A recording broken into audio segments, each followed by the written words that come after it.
Ini Mbak Nina, alhamdulillah kita bisa berbuat tujuan. Amin. Ini waktunya Mbak Nina mengeluarkan semua curahan hatinya, isi hatinya. Kalau tadi Mbak Nina curhat sama saya sepanjang perjalanan, mungkin saya nggak bisa jawab. Tapi insya Allah di sini Mbak Nina bisa mendapatkan jawaban semuanya, ya. Amin. Apa yang ingin ditanya silakan ditanyakan. Ya. Mudah-mudahan buat hati Mbak Nina juga makin tenang untuk berubah menjadi yang lebih baik.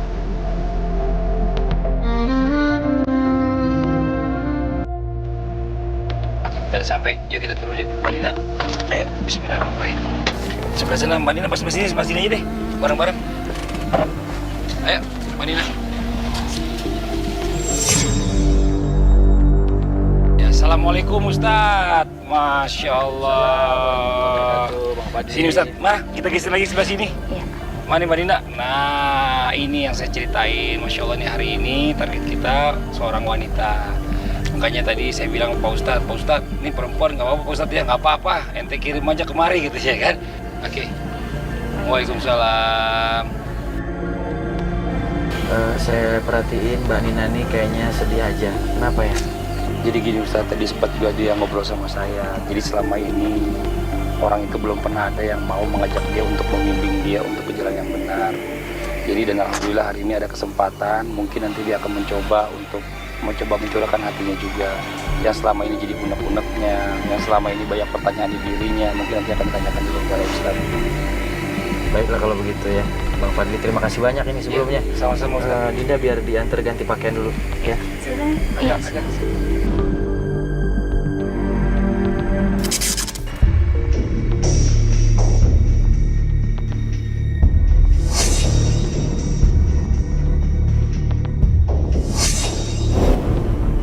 Assalamualaikum Ustaz. Aduh, Masya Allah, senang banget nih buat bisa ada di rumah. Sekarang waktunya kita masuk ke proses muhasabah, di mana kita merenungkan diri kita, terus kita juga mengintrospeksi diri kita. Dan tadi alhamdulillah di selama perjalanan Mbak Nina ini banyak nanya sama saya. Jadi banyak hal-hal yang ingin diceritakan, tapi dia selama ini belum mendapatkan orang yang tepat untuk menjawab semuanya. Dan mudah-mudahan di muhasabah kali ini dia bisa mencurahkan segala isi hatinya dan bisa menemukan solusinya pastinya. Bersama Ustadz Ahmad nanti akan dibimbing semuanya. Mbak Nina mohon izin ya, Mbak Dinda mohon izin juga, saya pamit dulu biar nanti makin enak ceritanya, bisa keluar semua isi hatinya ya. Mbak Nina terima kasih ya, saya mohon izin dulu Ustadz, saya permisi ya. Mbak Nina, kenapa saya lihat kok kayaknya sedih banget? Saya kebanyakan, gimana ya Ustaz? Kebanyakan dosa saya di diri.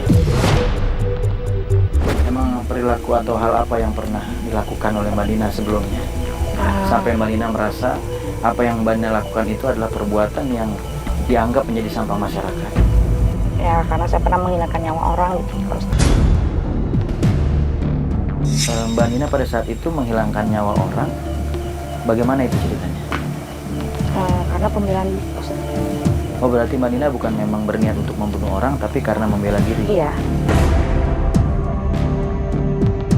Apakah orang yang melakukan hal tersebut ingin mengambil harta Mbak Nina pada saat itu? Dia cuma mau gimana ya, pelecehan seksual.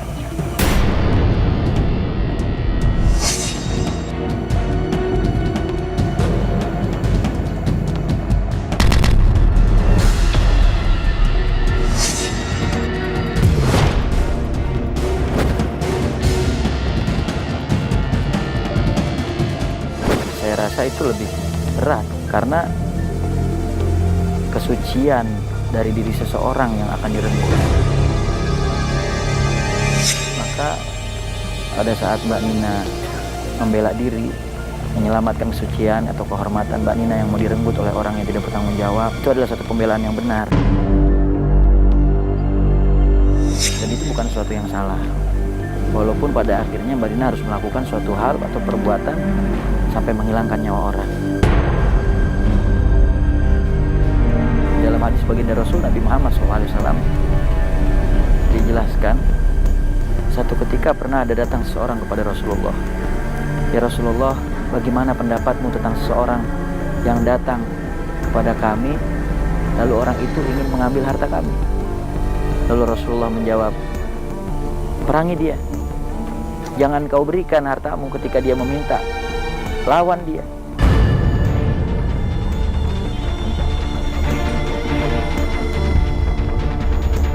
Lalu kemudian orang ini bertanya lagi, ya Rasulullah, bagaimana seandainya saya terbunuh ketika membela diri saya untuk menyelamatkan harta saya?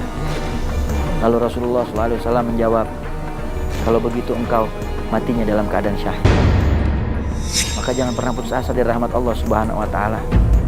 Perbuatan dosa apapun yang dilakukan oleh seorang hamba, kalau kita mau beristighfar, mohon ampun kepada Allah Subhanahu wa Ta'ala dengan ketulusan, dengan hati yang ikhlas, meminta maaf kepada Allah, dan juga kita bertobat kepada Allah taubatan nasuha, maka Allah Subhanahu wa Ta'ala akan membukakan pintu maaf dan rahmatnya buat kita. Emang apa yang menyebabkan Mbak Nina merasa putus asa sehingga Mbak Nina ini, udahlah saya terlanjur aja, mendingan saya basah sekalian di dunia hitam? Apa nggak ada orang yang berusaha untuk membawa Mbak Nina ke jalan yang benar? Nggak ada, Ustaz. Nggak ada, sama ini nggak ada yang membimbing saya. Saya pulang ke orang tua, lihat dicaci maki, ya udah saya pulang. Saya terjun sekalian aja.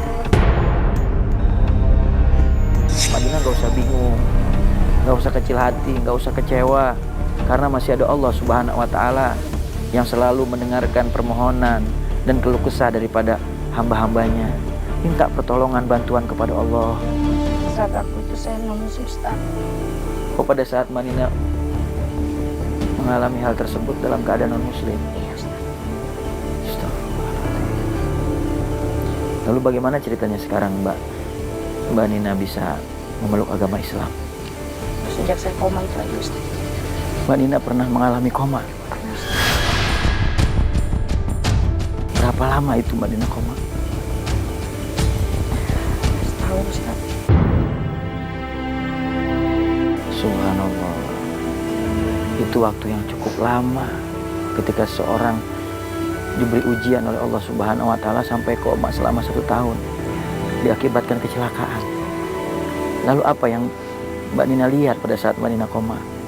Apakah ada sesuatu yang bisa dibagikan kepada para pemirsa? Ya, rasanya seperti ada dua dunia, Ustaz. Ada keindahan, ada rasa puas, kayak ada yang dayang. Yang satu lagi ada orang disiksa dengan tombak. Itu yang saya takutin. Masya Allah. Ini adalah satu hal yang menarik, karena pada saat Mbak Nina mengalami proses koma, dia diberikan ujian oleh Allah Subhanahu wa Ta'ala. Ini sebenarnya menjadi satu nikmat. Bahkan ketika diperlihatkan bagaimana isi neraka dengan berbagai macam azab yang ada di dalamnya, maka ini memberikan efek jerah sehingga Mbak Nina bisa bertobat, meninggalkan semua masa kelam di masa lalunya, meninggalkan kemaksiatan yang pernah dulu dilakukan, baik itu perampokan, berjudi, kumpul-kumpul dengan teman-teman yang tidak baik, bahkan sampai menghilangkan nyawa. Ini suatu tanda bahwa Allah Subhanahu wa Ta'ala menghendaki kebaikan ada pada diri Mbak Nina. Apakah Allah masih mau memaafkan saya? Subhanallah. Mbak Nina tidak boleh buruk sangka kepada Allah Subhanahu wa Ta'ala, karena Allah Subhanahu wa Ta'ala maha luas ampunannya.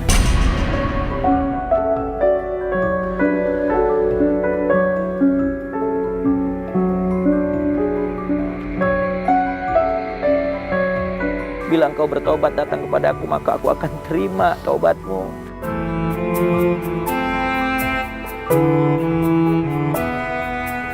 Mudah-mudahan Mbak Nina selalu berada di dalam cahaya petunjuknya Allah Subhanahu wa Ta'ala. Menangislah Mbak Nina, tidak perlu ada yang ditahan, karena Rasulullah katakan siapa orang yang menangis di dunia karena mengingat dosa dan kemaksiatannya, maka nanti dia akan masuk ke dalam surga dalam keadaan tersenyum bahagia. Dan siapa orang yang meneteskan air mata karena takut dosanya karena Allah, maka niscaya Allah akan hapuskan kesalahan dan dosanya.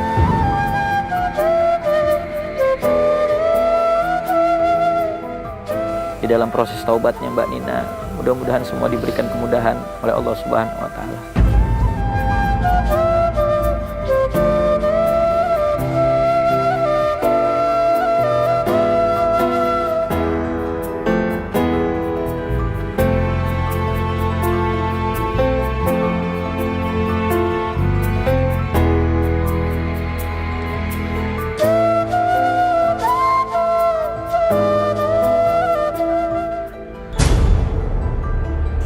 Allah nih buat hari ini kita mendapatkan pengalaman yang luar biasa lagi ya, karena kita punya tante ini ternyata pernah mengalami koma selama 1 tahun dan pernah melihat gambaran antara surga dan neraka.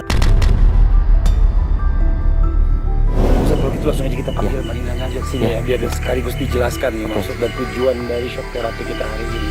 Boleh dipanggil Ustaz? Ya.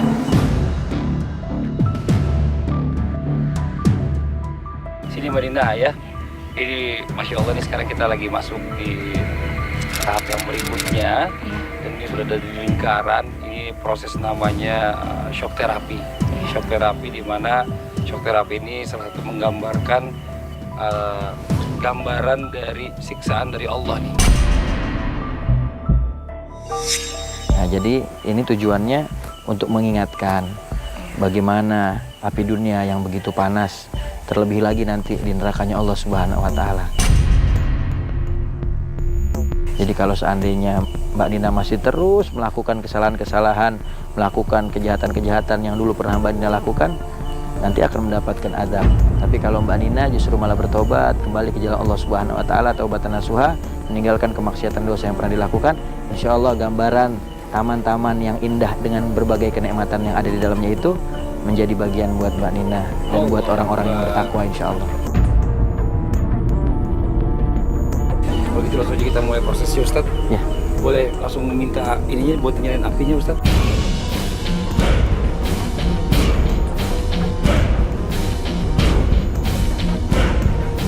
Ustaz, tolong panas Ustaz. Ustaz, tolong. Panas banget ya Allah, Ustaz. Jangan Nina, biar aja. Panas banget Ustaz. Panas Ustaz. Tolong Pak Ustaz, panas. Panas Pak Ustaz. Panas Pak Ustaz. Panas banget.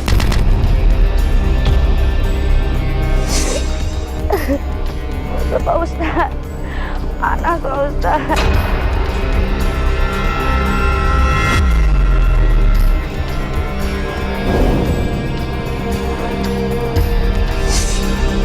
Mbak Nina sudah menyesali perbuatan yang Mbak Nina lakukan. Ustaz. Bagaimana rasanya api dunia begitu dahsyat. Belum lagi nanti api di nerakanya Allah Subhanahu wa Ta'ala.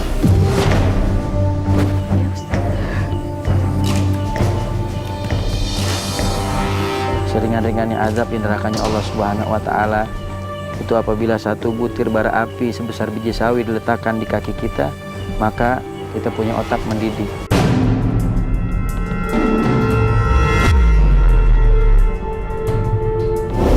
Makanya kalau nggak berubah dari sekarang, nanti api neraka yang bakal kita dapatkan. Bu Nina Masya Allah ya, melakukan shock terapi dan melihat gambaran bahwa baru sekeliling api ini aja sudah panasnya sangat luar biasa gitu. Bahkan saya yang di luar aja sangat merasakan juga panasnya. Ini astagfirullahaladzim. Benar-benar nih sekarang semua balik lagi tergantung Mbak Nina nih. Ya, Mbak Nina mau pilih yang mana? Mau pilih surganya Allah atau nerakanya Allah? Itu adalah keputusan di tangan Mbak Nina. Dan setelah ini kita akan lanjutkan buat pemirsa yang ada di rumah dengan proses muzakarah.